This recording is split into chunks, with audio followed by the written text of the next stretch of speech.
दोस्तों, चीन हिंद महासागर में अपनी ताकत दिखा रहा है। लेकिन भारत ने एक ऐसी चाल चली है जो कि ड्रैगन को भी हैरान कर देगी।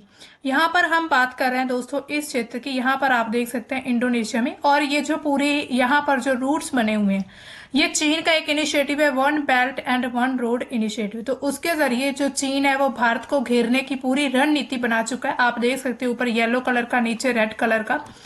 तो अब देखिए इसमें जो भारत ने अब एक नया अचीवमेंट किया है भारत के लिए।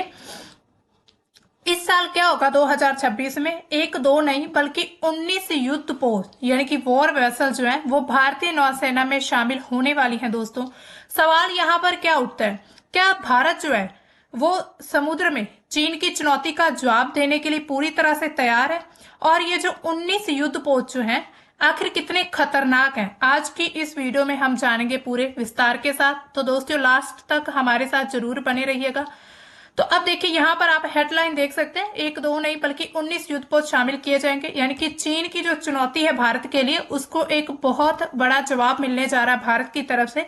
ये जो हमारे युद्धपोत रहेंगे इसमें कौन कौन सी श्रेणी शामिल रहेगी? नीलगिरी क्लास के मल्टी रोल स्टेल्थ फ्रिगेट रहेंगे, जैसे कि आईएनएस नीलगिरी, हिमगिरी, उदयगिरी। इसके अलावा इक्शाक क्लास सर्वे वेसल रहेगी। इसके अलावा निस्तार क्लास की डाइविंग स्पोर्ट वेसल जैसी जो नई क्लासेस हैं यानी कि उनको शामिल कर लिया गया।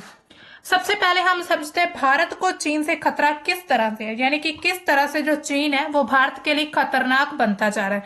सबसे पहले अब देखो, जो चीन है वो लगातार जो उसका साउथ चाइना सी है उसमें अपने प्रभाव को उसने पहले से ही बनाकर रखा है। यानी कि वहां पर अगर हम देखें, इधर वियतनाम का क्षेत्र, साउथ ईस्ट इंडिया में अगर हम बात करें फिलीपींस के साथ, और ताइवान के क्षेत्र को लेकर लगातार चीन जो है वो चर्चा में रहा है। यानी कि चर्चा में किस तरह चीन जो है वो लगातार समुद्र पर कब्जा करना चाहता है। उसी तरह चीन की जो पीपल्स लिबरेशन आर्मी नेवी है यानी कि प्लान, दुनिया की सबसे बड़ी नौसेना मानी जा रही, यानी कि सबसे बड़ी अगर हम पावर देखें नौसेना की, नेवी की, तो वो चाइना की है इस समय वर्ल्ड में। 2025 में लगभग इनके पास 395 जहाज हैं। 2030 तक इनका जो टारगेट है वो 435 तक का, यानी कि करीब करीब ये 500 तक जो है इनके पास जहाज हो जाएंगे नौसेना में। यानी कि अगर हम पूरे समुद्र की बात करें तो उसमें इनका प्रभाव सबसे ज्यादा देखा जाएगा। हिंद महासागर यानी कि जो हमारा इंडिया के नीचे ये जो हमारा इंडियन ओशन है, इसमें चीन लगातार 5 से 8 युद्धपोत तैनात रखता है। इसके अलावा इसमें सबमरीन, सर्विलांस जहाज, ये सब कुछ शामिल है। स्ट्रिंग ऑफ पर्ल्स की रणनीति हमने अभी देखी कि चीन जो है लगातार पाकिस्तान में अपने पोर्ट बना रहा है, गवादर पोर्ट बनवाया उसने। इसके अलावा श्रीलंका में हम्बन टोटा का एक बंदरगाह बनवाया, म्यांमार, बांग्लादेश और जिबूती में भी पोर्ट बनाकर यानी कि अपने जो मिलिट्री बेस विकसित करने की कोशिश कर रहा है। यानी कि ये भारत को साफ साफ घेरने की नीति। यहाँ पर आप देखिए पूरे इस मैप में, तो यहाँ देखिए बांग्लादेश में अभी हमें पता है कि बांग्लादेश के साथ जो भारत के रिलेशन है बहुत ही खराब हो चुके हैं। इसके अलावा यहाँ पर श्रीलंका में, इधर मालदीव में उसका एक बेस मिलिट्री पोर्ट है। इसके अलावा यहाँ पर पाकिस्तान में। तो इसी तरह हम देख सकते हैं कि भारत का ये जो प्रायद्वीप क्षेत्र है यानी कि इंडियन ओशन का एरिया, इसको पूरी तरह से चीन जो वो अपने कब्जे में ले चुका है, यानी कि इनको घेर चुका है। यहाँ पर चाबहार पोर्ट है, यहाँ पर ओमान में है डुक्कम पोर्ट। इसके अलावा असम्पशन सेशल में यहाँ पर पोर्ट है। इसके अलावा इंडोनेशिया में यहाँ पर आप लगातार देख सकते। अब देखिए ये चीन है, लेकिन चीन क्या चाहता है, इस पूरे समुद्र पर कब्जा करना चाहता है, क्योंकि हर देश को पता है कि जो समुद्र पर कब्जा कर लेगा इट मीन्स कि उसका पूरा एक तरह से वो क्षेत्र उसके कंट्रोल में आ जाएगा। इसके अलावा समुद्र के अलावा हमारे सामने और क्या क्या चुनौतियां हैं चीन से? तो सीमा पर चुनौती यानी कि बॉर्डर्स पर लगातार कॉन्फ्लिक्ट्स रहते हैं भारत और चाइना के। लद्दाख और जो अरुणाचल प्रदेश है उसमें एलएसी पर लगातार तनाव जारी है। चीन ने इंफ्रास्ट्रक्चर यानी कि रोड, एयरफील्ड वो तेजी से बनाए हैं। और इसके अलावा दो फ्रंट युद्ध हैं यानी कि पाकिस्तान के साथ संभावना को बढ़ाता है। यहाँ पर आप देखिए ये जो पूरा जो रेड लाइन, ये जो पूरा लद्दाख, ये एक विवादित एरिया। दूसरा यहाँ पर भी थोड़ा हमारा नेपाल के साथ विवाद चल रहा है इस एरिया को लेकर। यहाँ पर आप सिक्किम में, तो यहाँ पर डोकलम जो है ट्राई जंक्शन है भूटान, इंडिया और चाइना का। तो जो चाइना है वो भी इस पे यहाँ पर जो है अपना एक बेस बना रहा है, यानी कि यहाँ पर कब्जा करना चाहता है इस क्षेत्र में। और वो कहता है कि ये भी क्षेत्र जो है वो चाइना का है। इसके अलावा अरुणाचल प्रदेश को वो दक्षिण तिब्बत बताता है इसके साथ ही, यानी कि दक्षिण चाइना का एक हिस्सा बताता है। लगातार जो भारत है उसके क्षेत्र को छीनने की कोशिश की जा रही है। यहाँ मैप में आप यहाँ पर भी दोस्तों ध्यान से देख सकते हैं। इसके अलावा पाकिस्तान के साथ उसके जो सहयोग है वो लगातार बढ़ते जा रहे हैं। चीन पाकिस्तान को एडवांस सबमरीन क्लास और इसके साथ फ्रिगेट्स दे रहा है, यानी कि जो चीन है वो पाकिस्तान को भी ऐसे ही वेपन्स, ऐसे हथियार दे रहा है जो वो खुद यूज करता है। इसके अलावा 2026 तक जो है तैनात किए जाएंगे। इसके अलावा अरब सागर में भारत के लिए एक बहुत बड़ा खतरा बनता जा रहा है। अब देखिए जो चीन है यानी कि शी जिनपिंग के लगातार आसिम मुनीर या फिर वहां पर जो वहां की जो गवर्नमेंट है पाकिस्तान की, उसके साथ जो रिलेशन अच्छे होना यानी कि भारत के लिए एक तरह से खतरा हम इसको कह सकते हैं, यानी कि पूरी तरह साफ साफ हमें खतरा नजर आ रहा है। इसके अलावा दोस्तों हमने जो अभी भारत ने जो 19 जो युद्धपोत यानी कि एक तरह से तैनात करने की बात कही है इस साल, तो उसमें कौन कौन सी क्लासेस हैं, उनकी क्या क्या विशेषताएं हैं, उनको हम देख लेते हैं। तो अब देखिए सबसे पहले नीलगिरी क्लास फ्रिगेट्स क्या है, यानी कि प्रोजेक्ट 17A के तहत इनको तैयार किया जा रहा है। इसमें क्या होगा, यह एक शिवालिक क्लास यानी कि प्रोजेक्ट 17 जो था पहले उसका एक ये डिवेलप्ड एडिशन है, यानी कि उससे एक्स्ट्रा जो है इसमें कुछ एडवांसमेंट टेक्नोलॉजी रहेगी। इसमें बेहतर स्टेल्थ फीचर है। इसके अलावा स्टेल्थ फीचर क्या होता है दोस्तों, छुपने की एक ऐसी शक्ति जिसमें दुश्मन के जहाज को ये ना पता चले कि हमारा जहाज किस लोकेशन पर है। इसके अलावा स्वदेशी हथियार रहेंगे यानी कि जो भारत में तैयार होंगे, सेंसर, प्लेटफॉर्म मैनेजमेंट सिस्टम, ये सब कुछ इसमें शामिल किया जाएगा। ये फ्रिगेट जो है ये मल्टी रोल है, यानी कि एक रोल ना निभाकर ये बहुत सारे अलग अलग रोल निभा रहे हैं। एंटी सरफेस रहेगा, एंटी एयर और एंटी सबमरीन वॉरफेयर में भी ये काफी ज्यादा सक्षम है। इसके बाद इसकी विशेषताएं क्या है, ये लंबाई चौड़ाई हमें देखने की जरूरत नहीं। अगर हम विस्थापन की बात करें, जब इनको डिप्लॉय किया जाए तो करीब 6670 टन जो होगा वाटर जो है डिस्प्लेस कर देंगे, यानी कि जब इनको समुद्र में तैनात किया जाएगा। इसके अलावा इनकी जो रेंज गति जो है यानी कि इनकी स्पीड की बात करें तो 28 नॉट्स है। रेंज जो इनकी कितनी 2500 नॉटिकल माइल्स, यानी कि ये पूरा मतलब अपना टारगेट जो वो 2500 नॉटिकल माइल्स तक जो है अब इनकी रेंज रहेगी। इनमें से जो भी वेपन्स जो है हथियार यानी कि उनको यूज किया जाएगा तो इतनी लंबाई तक यूज कर सकते हैं। इसके अलावा जो इसकी निर्माण किसके द्वारा किया जाएगा, तो इंटीग्रेटेड मॉड्यूल्स कंस्ट्रक्शन, यानी कि पहली बार भारत में बड़े पैमाने पर इस्तेमाल होने वाले हैं।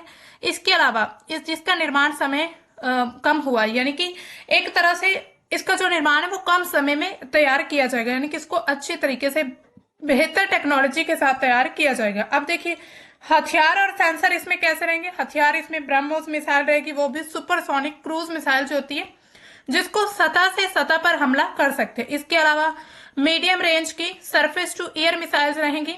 इसके अलावा मेलारा सुपर रैपिड गन रहेंगी, टॉर्पीडो ट्यूब्स रहेंगे, रॉकेट लॉन्चर्स इसमें शामिल किए जाएंगे। वेपन सिस्टम रहेगा क्लोज इन वेपन सिस्टम। तो ये सारे हथियार रहेंगे। इसके अलावा सेंसर इलेक्ट्रॉनिक्स में क्या होगा, रडार रहेगा। इसके अलावा रडार क्या होता है, जिससे दुश्मनों के जहाज का पता लगाया जा सके। इसके अलावा कुछ इलेक्ट्रॉनिक वॉरफेयर सूट रहेंगे इसमें। एविएशन यानी कि 2 मीडियम हेलीकॉप्टर्स रहेंगे इसमें, जैसे कि HAL ध्रुव और सी किंग। तो ये इसी नीलगिरी जो नई क्लास है, ये जो नीलगिरी क्लास फ्रिगेट्स है, इन जहाजों में यानी कि इस तरह के कुछ दिखते हैं, तो इन जहाजों में ये सभी चीजें शामिल की जाएंगी, यानी कि उनको रखा जाएगा। अब देखिए जहाजों की यहाँ पर सूची के इसमें कौन कौन से जहाज रहेंगे। यहाँ पर नीलगिरी, उदयगिरी, हिमगिरी, तारागिरी, महेंद्रगिरी, दूनागिरी, विद्यागिरी, यानी कि नीलगिरी से आप याद रख सकते हैं, गिरी गिरी इनके लास्ट में नेम होंगे। ठीक है, टोटल जो है 7 फ्रिगेट्स बनाए जा रहे हैं। 4 जो है वो मजगांव डॉक लिमिटेड के द्वारा और 3 जो है वो गार्डन रीच कोलकाता के द्वारा बनाए जाएंगे, यानी कि अलग अलग कंपनी जो इन जहाजों को तैयार करेंगी। अब देखिए इसके अलावा दूसरी हमारे पास जो श्रेणी आती है वो है इक्शाक क्लास सर्वे वेसल। तो ये भी काफी ज्यादा आधुनिक हाइड्रोग्राफिक सर्वे जहाजों की एक श्रेणी है। इसमें पुरानी जो क्लास की जितनी भी मतलब क्वालिटीज थी जो मतलब कम सक्षम थी, अब जो उसमें है इनको एडवांसमेंट कर दिया गया। इसके अलावा ये जो जहाज है garden reach ship builders and engineer GRSE Kolkata के द्वारा बनाए जाएंगे। 80% से ज्यादा ये स्वदेशी है। कुल 4 जहाजों की ये क्लास है, यानी कि टोटल इसमें 4 जहाज रहेंगे। इसी तरह इसमें जो है खास बात क्या है, तो इस क्लास में पहला जहाज जो महिलाओं के लिए समर्पित आवास सुविधा रखता है, यानी कि ये पहला ऐसा जहाज रहने वाला इस क्लास में जो महिलाओं के लिए कुछ फैसिलिटीज देगा। इसके अलावा आप इसकी पिक्चर ये देखिए, ये कुछ इस तरह का दिखेगा। इच्छा क्लास की जो हमारी ये वेसल्स रहेंगे। इसके अलावा निस्तार क्लास की डाइविंग स्पोर्ट वेसल कैसी होंगी, ये इस प्रकार की कुछ बनी होंगी।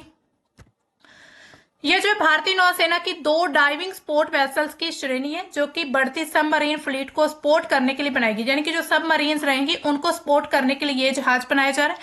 ये हिंदुस्तान शिपयार्ड लिमिटेड विशाखापट्टनम के द्वारा बनाए गए और 75 से 80% तक ये भारत में ही बने हुए हैं, यानी कि स्वदेशी हैं। भारत की पहली स्वदेशी डीप सी डाइविंग है, यानी कि गहराई, समुद्र के अंदर गहराई तक जाएगी। सबमरीन रेस्क्यू क्षमता है जो कि दुनिया की चुनिंदा नौसेना के पास है, यानी सिर्फ दुनिया की कुछ ही नेवी के पास जो है ये ऐसा सिस्टम है रेस्क्यू, जो इसकी रेस्क्यू की एफिशिएंसी है वो अभी भारत में भी जो वेसल तैयार की जाएंगी उनमें भी रहने वाली। इसके अलावा मुख्य विशेषता है इसमें क्या, ये जो सबमरीन रेस्क्यू है, deep sea diving, search and rescue, यानी कि सर्च करके रेस्क्यू करना, हेलीकॉप्टर ऑपरेशंस, नॉन कॉम्पिटेंट जो एविक्यूएशन है, ये सब इसमें शामिल होएगा। ठीक है, इट मीन्स कि ये अब जो जहाज बनाए जा रहे हैं ये काफी ज्यादा एडवांस टेक्नोलॉजी के साथ तैयार किए जा रहे हैं, यानी कि भविष्य में किसी भी आने वाले खतरे का मुकाबला कर सकते हैं। हालांकि हमें पता है कि जो चीन है वो हमारा समुद्री क्षेत्र को हथियाना चाहता है, तो उस चीज का मुकाबला करने के लिए चीन का हम जो है अच्छे से मुकाबला कर सके, उनको यानी कि चीन को हमारे क्षेत्र में घुसने से हम रोक पाए, तो उनको ध्यान में रखते हुए ये सभी इसमें विशेषताएं शामिल कर दी गई हैं। अब सवाल यहाँ पर उठता है कि इतना सब कुछ होने के बावजूद, यानी कि इतना सब कुछ मीन्स कि इस साल हम जो 19 जो है युद्धपोत हम शामिल करने वाले हैं, यानी कि इनको तैनात करेंगे इंडियन नेवी में, तो इसके बावजूद क्या भारत चीन का सामना कर पाएगा या फिर चीन इतना शक्तिशाली बन चुका है कि अब उसका सामना कर पाना मुश्किल है। तो आइए समझते हैं। अगर हम थोड़ी तुलना करके देखें 2025 का ये डेटा हमारे पास ग्लोबल फायर पावर इंडेक्स के अनुसार चीन जो है वो विश्व में तीसरी सबसे मजबूत सैन्य शक्ति उसके पास है, भारत जो है वो 4th नंबर पर है। चीन की अगर हम संख्या यानी कि गिनती के अकॉर्डिंग देखें तो सबसे ज्यादा जो है वो चीन के पास है, लेकिन भारत जो है वो कुछ क्षेत्रों में आगे है। अब देखिए मैन पावर कितनी है, चीन के पास करीब 20 से 25 लाख तक है और भारत के पास सिर्फ 14 से 15 लाख ही है जो हमारे पास सैनिक हैं। इसके अलावा रिजर्व फोर्स कितनी, भारत के पास ज्यादा है, 11 लाख रिजर्व फोर्स है और इसके साथ ही चीन के पास 5 लाख है। ये हम कंपैरिजन करें। पैरामिलिट्री फोर्स कितनी है, भारत के पास 25 लाख है, चीन के पास सिर्फ 6 लाख। फायदा क्या रहेगा, चीन कुल जनशक्ति में तो आगे, यानी कि टोटल मैन पावर आगे, लेकिन भारत रिजर्व और पैरामिलिट्री में सबसे आगे, यानी कि चीन से आगे है। तो यहां पर हम मान सकते हैं कि भारत को फायदा हो सकता है। इसके अलावा वायुसेना यानी कि एयर पावर कितनी हमारे और चीन के पास, चीन के पास करीब 3300 जो है वायुसेना, हमारे पास 2200 से करीब है। इसके अलावा फाइटर जेट अगर हम देखें तो चीन के पास दुगुने हैं भारत से, भारत के पास 500 कुछ है और चीन के पास 1200 है, यानी कि दुगुने हम इसको मान सकते हैं। इसके अलावा अटैक हेलीकॉप्टर जो है वो भारत के पास अभी भी कम है, 80 है और चीन के पास बहुत ज्यादा है। पूरी अगर हम चीन देखें, चीन पूरी तरह से हम पर हावी है, लेकिन भारत के पास राफेल S-400 जो हमने रशिया से बाय किया, ऐसे जितने भी डेवलप्ड जो मिसाइल सिस्टम है जिसमें काफी अच्छी क्वालिटी है, तो इससे क्या होगा, भारत आगे निकल सकता है। इसके अलावा लैंड फोर्स की बात करें तो यहाँ पर भी भारत पीछे है, बख्तारबंद वाहन जो है उसमें भी भारत आगे है। इसके अलावा रॉकेट प्रोजेक्टर जिसमें चीन बहुत ही आगे है, भारत के पास सिर्फ 264 और चीन के पास 2700, करीब हम मान सकते हैं कि कितने ही गुना ज्यादा है। इसके अलावा यानी कि 13 गुना ज्यादा जो है पावर यहाँ पर हम कह सकते हैं थल सेना की चीन के पास। फायदा क्या रहेगा, चीन टैंकों आर्टिलरी में तो आगे, लेकिन भारत की जो पहाड़ी युद्ध क्षमता है, जैसे कि गलवान में हमारा जो अनुभव है, क्योंकि भारत के हम मेजर जो हम देखते हैं ना सेना, वो बेसिकली हमने माउंटेन्स पर यानी कि पहाड़ी क्षेत्रों में ज्यादा तैनात की, तो इसी तरह हमारे पास भारत के पास हम कह सकते हैं एक्सपीरियंस ज्यादा है, क्षमता ज्यादा है पहाड़ी युद्ध में, पहाड़ी क्षेत्रों में युद्ध करने की। इसके अलावा नेवल फोर्स, नेवी की बात करें तो चीन के पास 700 कुछ नेवी के कुल जहाज हैं, भारत के पास 293 यानी कि 300 के करीब हम मान सकते हैं, दुगने हैं चीन के पास। इसके अलावा एयरक्राफ्ट कैरियर चीन के पास 3 है, लेकिन भारत के पास सिर्फ 2 है। इसके अलावा सबमरीन जो है वो भी चीन के पास ज्यादा है, भारत के पास कम है। इसके अलावा चीन को विश्व की सबसे बड़ी नौसेना शक्ति माना जाता है, लेकिन भारत हिंद महासागर में अपना जो है लाभ रखता है। इसके अलावा 2026 में अभी जो न्यूज आई है कि 19 नए युद्धपोत शामिल किए जाएंगे, इससे क्या होगा, कुछ अंतर कम हो जाएगा चीन और भारत के बीच। आर्थिक तौर पर अगर हम देखें रक्षा का बजट, तो यहाँ पर भी चीन का बजट सबसे ज्यादा है, भारत से बहुत ही ज्यादा है, हम तिगुना मान सकते हैं इसको, और भारत का बहुत कम है। अगर हम कंपैरिजन करेंगे, विदेशी मुद्रा भंडार चीन का जो है 3 ट्रिलियन डॉलर है, भारत के पास सिर्फ 628 अरब डॉलर है। इसके अलावा फायदा क्या होगा, चीन आर्थिक रूप से काफी मजबूत है, लेकिन भारत का कर्ज कम है और सड़क नेटवर्क बेहतर है। हालांकि ये कहने को चीज है कि कर्ज कम है, आज के समय पर अगर हम देखें तो भारत का कर्ज भी लगातार जो है वो बढ़ता जा रहा है। इसके अलावा परमाणु क्षमता कितनी है, दोनों के पास ही परमाणु शक्ति है। चीन के पास करीब 500 प्लस वॉर हेड्स है, भारत के पास 160 से ज्यादा है, और यहीं पर म्यूचुअल डिस्ट्रक्शन की गारंटी देता है, जो कि युद्ध को रोकता है, यानी कि एक दूसरे को समझना। अगर मान लीजिए कि मतलब जो भारत है, यानी कि वो नो फर्स्ट पॉलिसी का यूज करता है कि हम पहले कभी भी यूज नहीं करेंगे न्यूक्लियर वेपन्स का, लेकिन अगर किसी देश के द्वारा हमारे पर न्यूक्लियर का यूज किया जाता है तो हम पीछे नहीं हटेंगे। यहाँ पर दोस्तों आप एक रिपोर्ट देख सकते हैं, ये देखिए इंटरनेशनल बिजनेस टाइम्स की ये रिपोर्ट है। यहाँ पर पूरा डिफरेंस बताया गया, इंडिया और चाइना के पास क्या, कहां पर जो है पीछे है भारत और कहां पर जो है चीन आगे है। तो अगर हम इन आंकड़ों से देखें तो बेसिकली यही हमें पता चलता है कि भारत के पास बहुत कम अभी भी सेना है, भारत के पास अभी भी शक्ति बहुत ही कम है चीन के मुकाबले। यहाँ पर आप देख सकते हैं, कंपैरिजन आप करिए। यहाँ पर दोस्तों इंडिया और चाइना का जो डिफेंस बजट है, आप पूरे ग्राफ में देख सकते 2012 से लेकर 2022 के बीच इंडिया का करीब करीब उतना ही है, सिर्फ बहुत थोड़े लेवल पर जो है ग्रोथ हुई है। वहीं पर अगर हम चाइना की देखें तो उसका ग्राफ एकदम यहाँ पर आप जैसे रैपिडली जो है वो बढ़ रहा है, यानी कि लगातार ग्रोथ हो रही है। तो इसका मतलब ये है कि चाइना अपने रक्षा क्षेत्र को और ज्यादा मजबूत करता जा रहा है। इसी तरह भारत को भी अगर हम देखें तो इन सभी चीजों की जरूरत है। हालांकि चाहे हम 19 युद्धपोत शामिल कर रहे हैं, लेकिन फिर भी हम इतने ज्यादा सक्षम नहीं हो पाएंगे कि हम चीन का डायरेक्टली मुकाबला कर पाए। अब देखिए भारत की मजबूतियां क्या है, चुनौतियां क्या है। यहाँ पर भौगोलिक लाभ, यानी कि हिमालय की जो दुर्गमता है उससे क्या होगा, हमारी जो थल सेना है, यानी कि हमारी जो थल युद्ध है उसमें चीन को नुकसान हो सकता है। इसके अलावा हिंद महासागर में भारत की स्थिति जो है वो चीन की सप्लाई लाइंस को भी प्रभावित कर सकती है। इसके अलावा युद्ध अनुभव भारत के पास ज्यादा है, सेना को, भारतीय जो सेना उसको पहाड़ी सीमा युद्धों में ज्यादा एक्सपीरियंस है, जैसे कि हमने कारगिल का युद्ध हुआ था 2 बार 1962-67 के बीच। इसके अलावा गलवान घाटी का युद्ध। चीन की जो सेना है 1979 के बाद उन्होंने बड़े युद्ध नहीं किए, तो इट मींस कि उनको एक्सपीरियंस थोड़ा कम रहेगा। इसके अलावा गठबंधन जो हमारा चल रहा है भारत अमेरिका जापान ऑस्ट्रेलिया का क्वाड के जरिए, इससे क्या चीन के प्रभाव को हिंद महासागर या पैसिफिक इंडो पैसिफिक ओशन में कम करना। इसके अलावा रूस से हथियार जो मिल रहे हैं भारत को, उससे मजबूती मिल रही है, लेकिन कल को अगर रूस भारत को हथियार देने से मना कर देता है या फिर चीन की साइड हो जाता है तो भारत फिर भी अकेला पड़ जाएगा। चीन अकेला ज्यादा है, यानी कि इसके अलावा तकनीकी प्रगति देखे भारत जो है स्वदेशी निर्माण, जिसमें राफेल, अग्नि मिसाइल्स, नीलगिरी क्लास फ्रिगेट्स अभी जो शामिल किए जा रहे हैं उन पर और ज्यादा फोकस कर रहा है, जो कि 2030 तक अंतर को कम कर सकते हैं। तो इसी तरह दोस्तों हम देख सकते हैं कि समुद्र में ताकत क्या तय करेगी कि भविष्य और भारत जो है अब पीछे नहीं है बल्कि लीडर बनने की तरफ बढ़ रहा है। लेकिन हमें फिर भी बहुत ही सावधान रहना होगा चीन की तरफ से, क्योंकि चीन जो वो लगातार एक तरह से डेवलप्ड नेशन बनता जा रहा है, यानी कि डेवलप तो वो पहले से ही है, लेकिन अब वो अपनी हर तरह से अपनी शक्ति को बढ़ाने की कोशिश कर रहा है।